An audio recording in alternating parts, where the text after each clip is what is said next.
그리스도의 부활이 없었다면, 물론 이건 가정법이죠. 가정으로 해서 우리의 믿음이 헛된 것이라고 합니다. 자, 어떤 믿음이 그렇다면 헛되다는 것일까요? 자, 고린도전서의 내용을 그것만으로 근거로 해서 말씀을 드리면, 우리가 하나님의 성전이라고 하는 것과 하나님의 성령이 우리 안에 계신다라고 하는 것이 무효가 됩니다.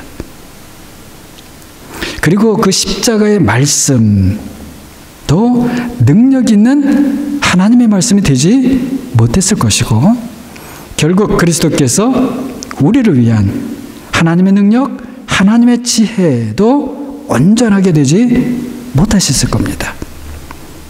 또 그렇기 때문에 사도 바울이 자신은 예수 그리스도와 그분이 십자가에 못 박히신 것 외에는 아무것도 알지 않기로 했다는 말도 상당 부분 공허한 말이 됩니다. 당연히 우리가 받은 세례도 힘없는 세례가 되겠죠. 그리고 고린도전서 2장 5절을 보게 되면 이런 말씀이 있습니다. 너희 믿음이 사람의 지혜에 있지 아니하고 다만 하나님의 능력에 있게 하려 하였노라. 이 말씀을 보면 우리의 믿음이 헛된 것이 되면 우리가 하나님의 능력을 기대할 수도 없습니다. 사도 바울은 또 4장 1절에서는요, 자신이 그리스도의 일꾼이고 하나님의 비밀을 맡은 자라고 합니다. 만일 우리의 믿음이 헛된 것이면 사도 바울은 그리스도의 일꾼이라고 할 수 있을는지는 몰라도 하나님의 비밀을 맡은 자는 될 수 없을 겁니다. 좀 다른 측면에서 보면요, 그리스도께서 다시 살아나신 일이 없으면 사실은 그 십자가의 죽음, 그 의미도 축소됩니다. 그리스도께서 십자가에서 죽으신 것은 자신의 죽음으로 우리의 죽음을 정복하신 사건이라고 그렇게 우리가 노래했고 고백했고 또 말씀을 제가 드렸습니다.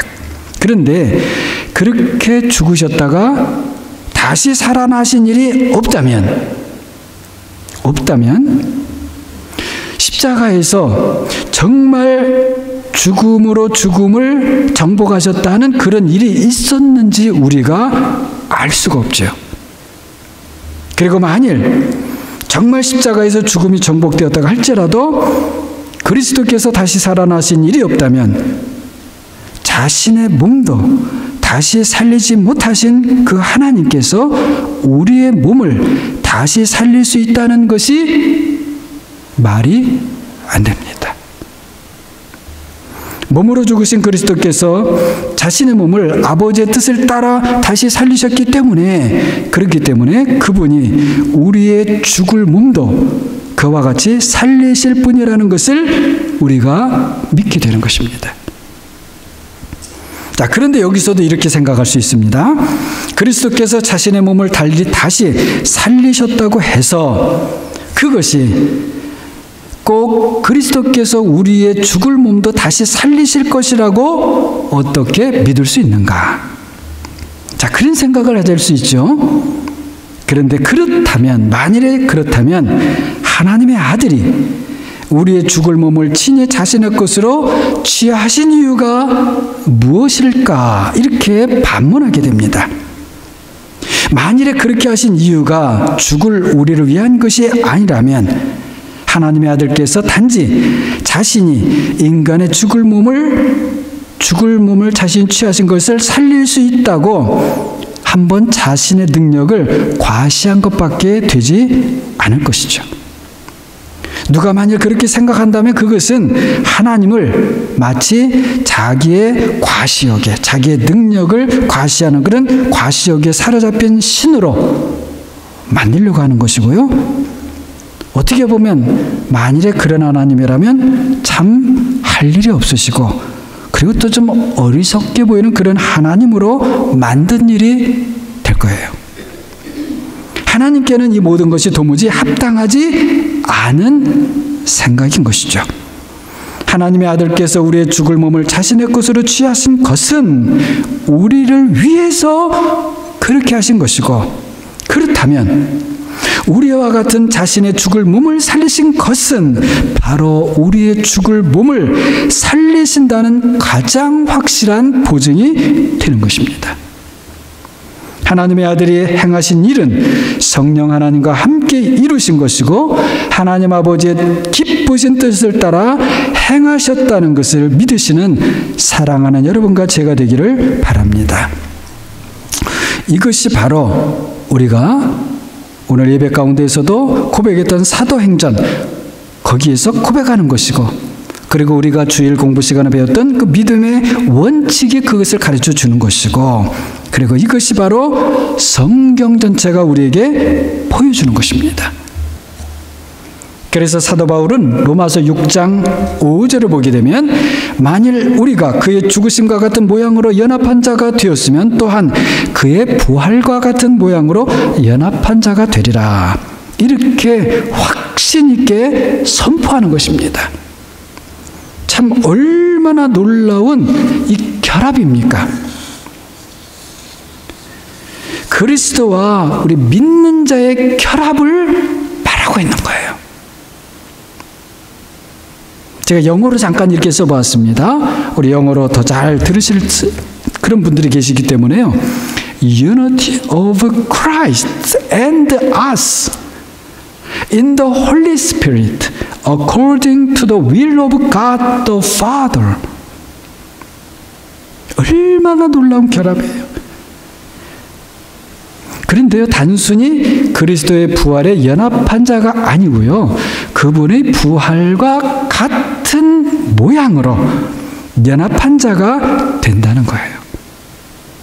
여기서 같은 모양이라고 하는 말을 보면 흥미롭습니다. 헬라어로 제가 보니까는요, 호모오마, 아주 비슷하다, 아주 너무나 똑같다, 그런 표현이더라고요. 같은데 같은 정도가 너무 똑같은 거예요. 다른데 너무 똑같은 거예요. 자, 그렇다면 그분의 부활과 그렇게 거의 똑같이 된다는 것이 어떤 것일까요? 제가 이 말씀을 준비하면서 생각해 보니까 너무 궁금해요. 여러분 좀 궁금하지 않으십니까? 자, 한번 부활하신 주님을 생각해 보겠습니다. 분명히 부활하시기 이전에 그 몸이셨어요. 그래서 제자들이 알아보았습니다.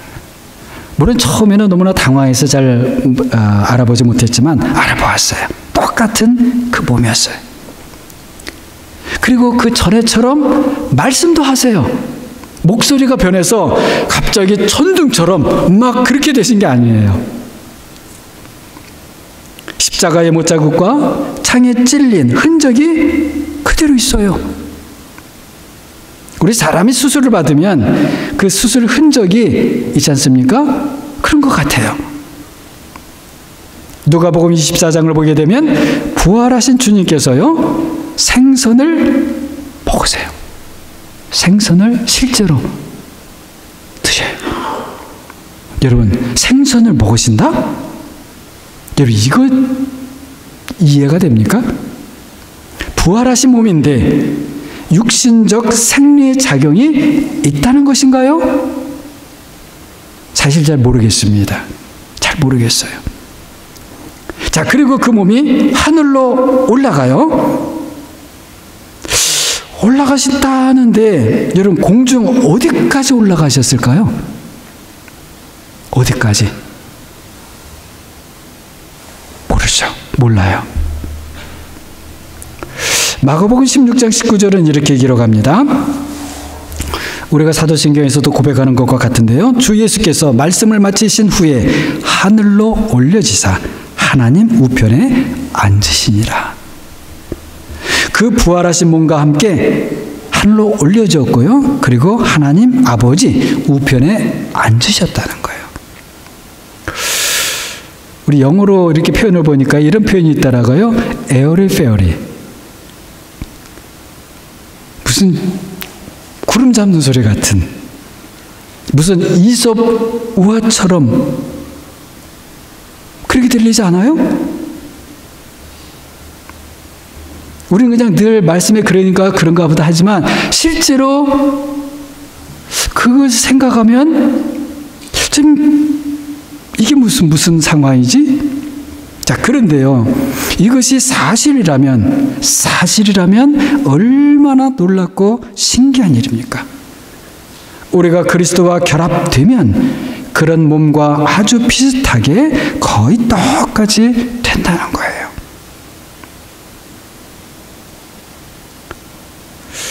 어떻게 그렇게 되는지, 어떻게 그렇게 될 수 있는지 모르겠습니다. 그러나 하나님의 말씀은 그렇다고 우리에게 선포합니다. 그리고 저는 그렇게 믿습니다. 여러분도 그렇게 믿을 줄로 믿습니다. 그리스도께서 부활하신 다음에 자신의 손에 못자국이 있고 그리고 옆구리에 창에 찔린 흔적이 그대로 있다는 것. 자, 이것이 무엇일까 생각을 해봤습니다.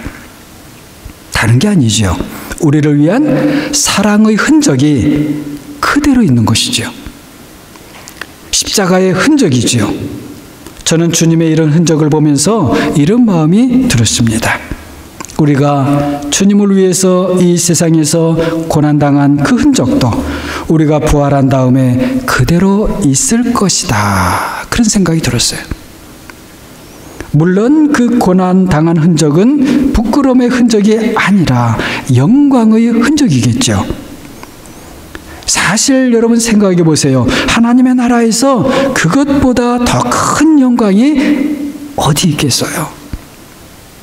우리의 몸과 마음에 주님을 위해서 당한 고난의 흔적이 있는 그런 사랑하는 여러분과 제가 되기를 그렇게 바랍니다.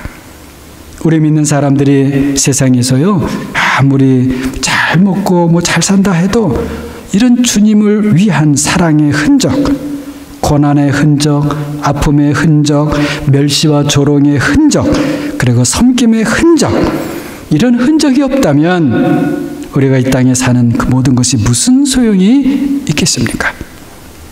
이 세상에서 지금 잘 먹고 잘 산다고 하는 것 다 소용이 없지요. 사도 바울이 그런 말을 합니다. 내가 내 몸에 예수의 흔적을 가졌다. 갈라디아서 6장 17절입니다. 이후로는 누구든지 나를 괴롭게 말라. 내가 내 몸에 예수의 흔적을 지니고 있노라. 무슨 말일까요? 주님을 위해서 당한 고난의 흔적이 있다는 것이겠죠. 주님을 위해 당한 그 고난의 흔적이 사실은 사도 바울을 사도가 되게 하고 그리고 자랑이 되게 하고 세상에서 어떤 고난이 닥쳐와도 이겨나가는 힘이 되게 했을 것 같아요. 믿음 안에서 성령으로 우리가 그리스도와 결합되면 주님의 부활과 거의 똑같은 부활을 얻는다는 그런 소망이 있기 때문에 우리가 이 세상에서 고난을 당해도 기쁨으로 받을 수 있는 것이죠. 또 감당해 나갈 수 있게 되는 것이죠. 그래서 그리스도의 부활과 같은 모양으로 연합한 자가 될 것이기 때문에 그래서 우리가 이 세상에서 그리스도의 죽으심과 같은 모양으로 연합한 자도 기꺼이 기쁨으로 되는 것입니다. 그리스도의 죽으심과 같은 모양이라고 하는 것도요, 부활처럼 거의 똑같은 모양이라는 거예요. 여기서 여러분, 그렇게 연합한 자가 되었다 이러잖아요. 연합되었다, 연합됐다. 근데 이것을 우리 연합되었으니까 물론 이게 잘 미접하게 이렇게 엮여 있다 이렇게 우리가 알 수 있죠. 그런데 제가 이게 무슨 말인가 찾아보니까는요, 사실 이 말의 뜻은 함께 심겨졌다, 함께 자란다, 그런 뜻이더라고요. 그리스도와 우리가 엮여졌는데 그게 함께 심겨진 거래요. 분리가 아니고요. 함께 있어도 분리가 있을 수 있잖아요. 그래서 함께 심겨졌는데 그런데 자람도요 함께 자란대요. 그리스도만 완전하게 돼 있지 아니하고 우리가 결합돼 우리도 그처럼 그 속에서 함께 자란대요. 그게 연합되었다고 하는 말의 뜻이에요. 자, 이렇게 함께 심겨지고 함께 자라는 우리 사람이 되었다. 누구와 그렇다는 것입니까? 그리스도와 그렇게 함께 심겨지고 함께 자라는 그런 관계로 엮여졌다는 것이에요. 그렇다면 그렇게 그리스도와 엮여진 우리가 그 그리스도의 죽음에도 거의 똑같이 그렇게 되어야 한다는 것입니다.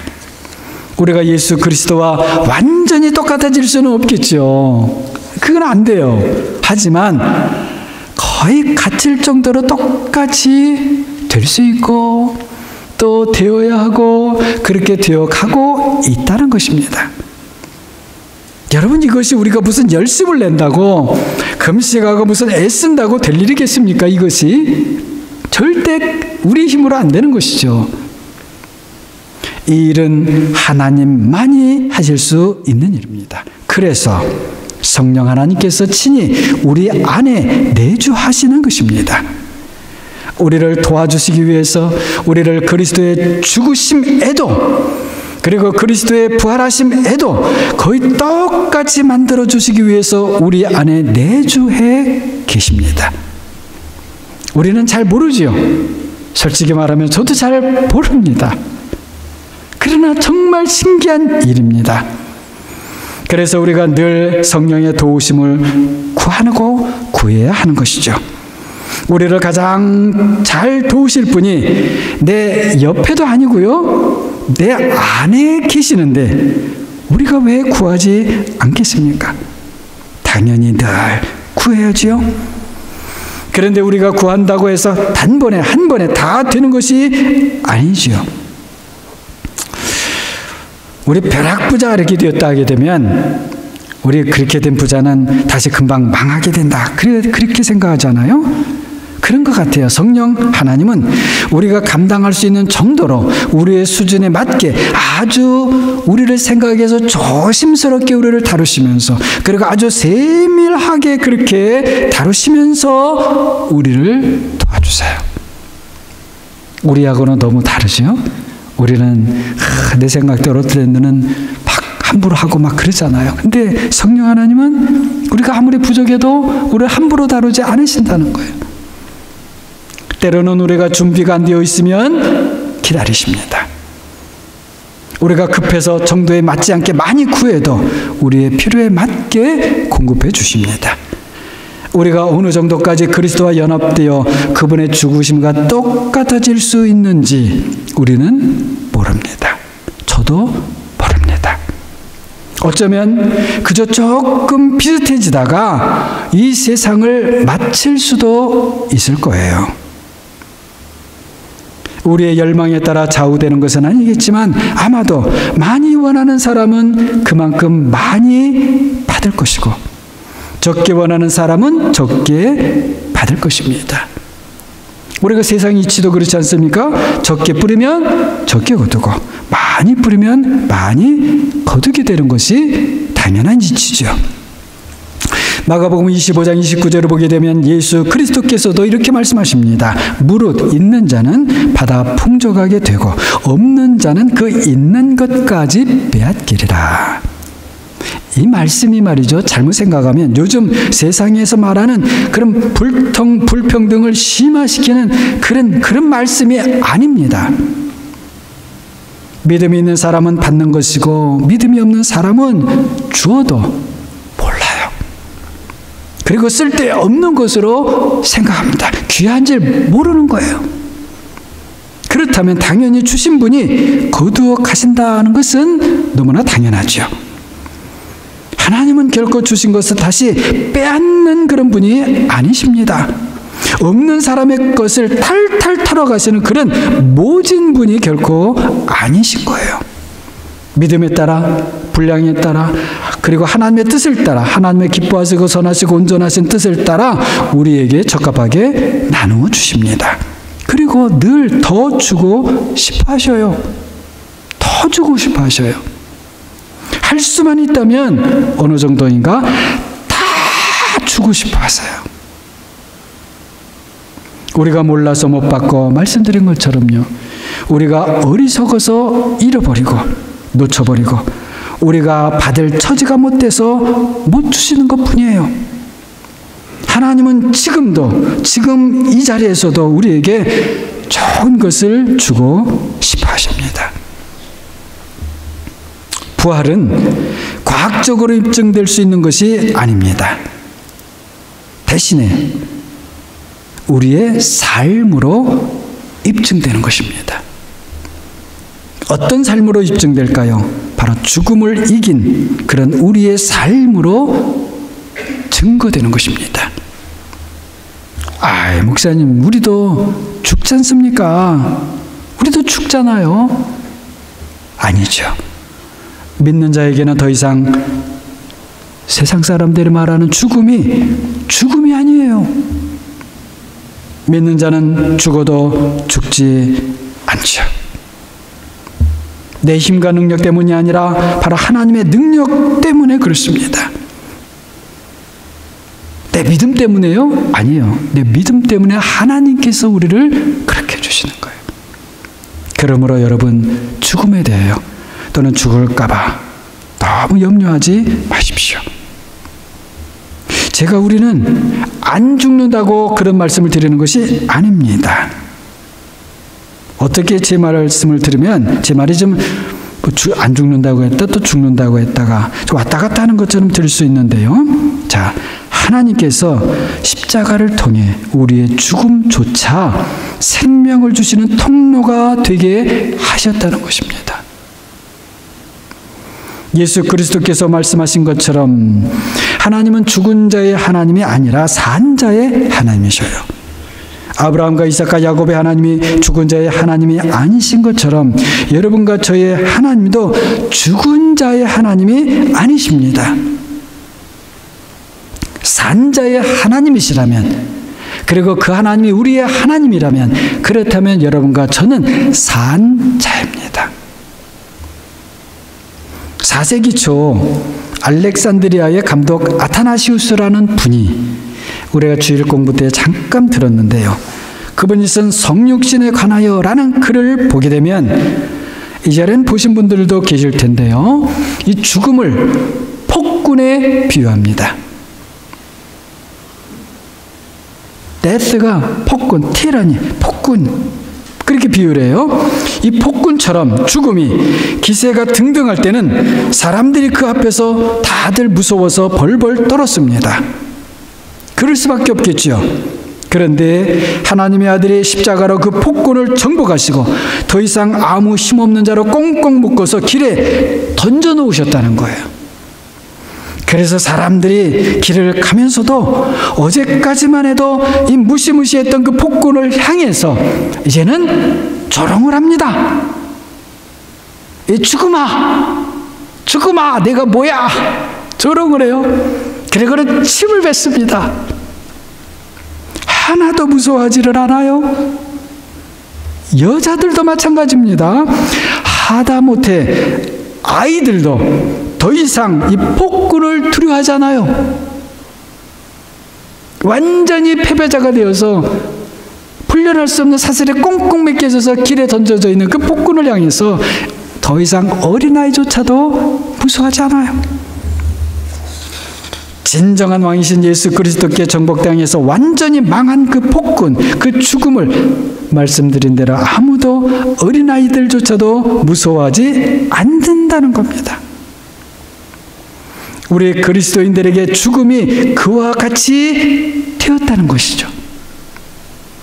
죽음을 이긴 승리를 그리스도를 통해서 얻은 사람들로 이 세상을 살아가는 여러분과 제가 되기를 바랍니다. 한번 우리 그렇게 살아봅시다. 완전하지는 못하겠지만 그렇게 우리가 믿음을 했다가도 어느 순간에 아이고 또 죽을까봐 또 두려워서 우리도 그러지 않겠어요? 완전하지는 못하겠지만 조금씩 죽음을 이긴 그리스도의 승리의 삶을 배워가면서 때로는 좀 따라하기라도 하면서 그렇게 본받으면서 이 세상을 살아가 봅시다. 무엇이 좀 부족해도 실망하지 말고, 누가 좀 부족하다고 또 비난하지도 말고, 대신에 부족할 때 서로 더 격려하면서 성령의 도우심을 의지하면서 우리 한번 그렇게 살아봅시다. 보통 우리는 자신이 부족하다고 느낄 때 자신도 모르게 움츠러듭니다. 내가 이렇게 부족할까? 내가 이렇게 좀 어리석어서 이런 실수를 또 할까? 자기 자신 속으로 움츠러들어요. 그리고 자기 속으로 숨어들게 됩니다.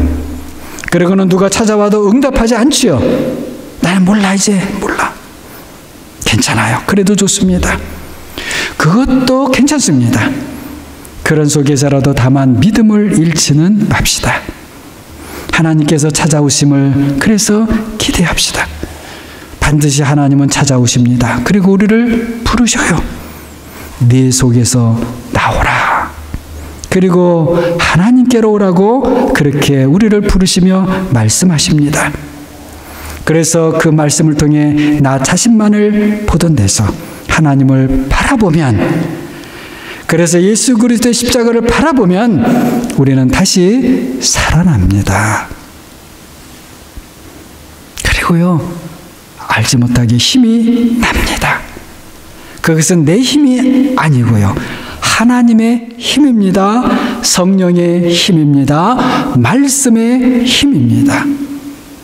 이렇게 우리를 위하시는 분이 세 분이시고 세 분이 한결같이 하나가 되시어 우리를 도와주시는데 우리가 왜 살지 않겠어요? 우리가 왜 일어나지 않겠습니까? 우리가 왜 하늘의 소망으로 다시 세상을 향해 나가지 않겠어요? 그렇게 됩니다. 우리를 위해 죽음을 이기시고 우리를 위해 부활하신 예수 그리스도 하나님의 아들이 여러분과 저의 주님이시고 구세주시고 우리의 왕이시여 하나님이십니다. 안식 후 첫날 새벽에 막달라 마리아와 요한나와 야고보의 모친 마리아, 그리고 그 외에 다른 여성들도 좀 있었던 것 같아요. 그 여자 제자들이라고 할 수 있을 것 같아요. 그 여성 제자들, 아무튼 제일 먼저 이 여자들이 예수님을 두었던 무덤을 찾아갔습니다.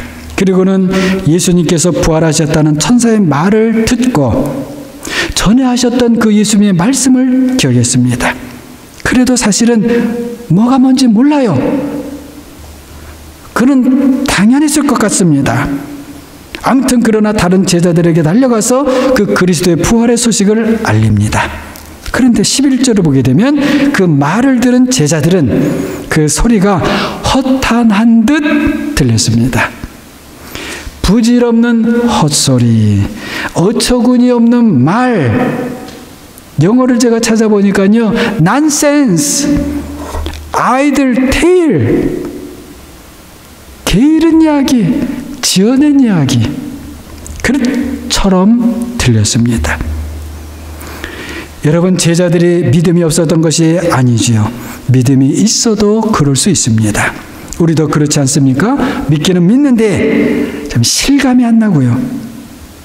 믿기는 믿는데 정말 그런지 잘 모르겠고, 우리 사람은 믿어도 처음에는 다 그렇습니다. 사실은 좀 믿은 지 오랜 시간이 지나도 그렇죠.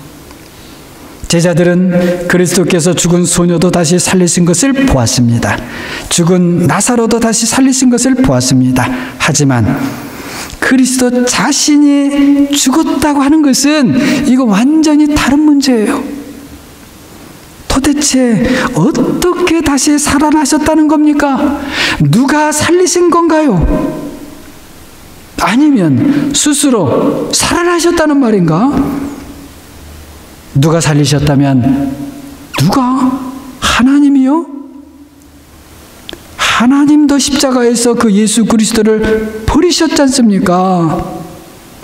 스스로 살아나셨다면 도대체 왜 죽으셨어요? 말이 안 되죠? 그런데 살아나셨다는 거예요. 십자가에서 그리스도를 버리신 하나님께서 그렇다면 마음을 바꾸신 것인가요? 아니면 분명히 죽었던 그리스도께서 스스로 살아나신 건가요? 모르겠어요. 하지만 그 제자들은, 그리고 그 여성들은 훗날 다 알게 되었습니다. 성령 하나님이 임하시어 그들 가운데 내주하시면서 평소에 예수님께 하셨던 그 말씀 통하여 다 또 알게 되었습니다. 말로 다 표현할 수 없는 일이 벌어졌다고 하는 것을, 자신들이 하나님의 새 창조를 보았다는 것을, 그리고 자신들이 그 하나님의 새 창조의 시작이 함께 되었다는 것을 알게 되었습니다. 사랑하는 여러분, 우리 스스로 너무 많은 생각을 하지는 맙시다. 우리는 사실 믿음이 그렇게 크지 못합니다. 제가 그렇다는 말씀입니다. 다만 우리는 무엇인지 다는 몰라도 하나님의 큰 일을 보았습니다. 하나님의 아들 예수 그리스도께서 십자가에서 죽음으로 정복하셨다는 소식은 들었습니다. 그리고 부활하셨다는 소식을 들었습니다. 그래서 우리는 그리스도께서 부활하셨습니다. 죽음으로 죽음을 이기시고 무덤에 있는 자들에게 생명을 주셨습니다. 이렇게 우리가 고백도 했습니다. 믿는 여러분은 십자가의 일을 성령으로 보게 될 것입니다. 알게 될 것입니다. 그리고 부활의 삶을 살게 될 것입니다. 내 힘으로가 아니고 성령으로 그렇게 될 것입니다. 우리가 부족하다고 우리의 가는 길을 뒤돌아 서지 않기를 바랍니다. 믿음의 길을 계속 함께 갑시다. 믿음의 길을 가면 갈수록 무지의 허물은 벗어질 것이고 죄의 뿌리는 뽑힐 것이고 나의 정과 욕심이 십자가에 매어 달린 것을 볼 것입니다. 그리고 이전보다는 훨씬 가벼워진 마음으로 십자가의 길을 가게 될 것입니다. 그리스도의 부활이 우리에게도 이루어지기를 더욱 소망하게 될 것입니다. 죽음으로 정복하신 예수 그리스도 우리 주 하나님을 믿는 사랑하는 여러분, 그분의 십자가에서 함께 심겨지고 함께 자라는 것처럼 그분의 부활에도 닮아가는 삶을 우리 모두 살아가시기를 주님의 이름으로 간절히 축원합니다. 기도하겠습니다.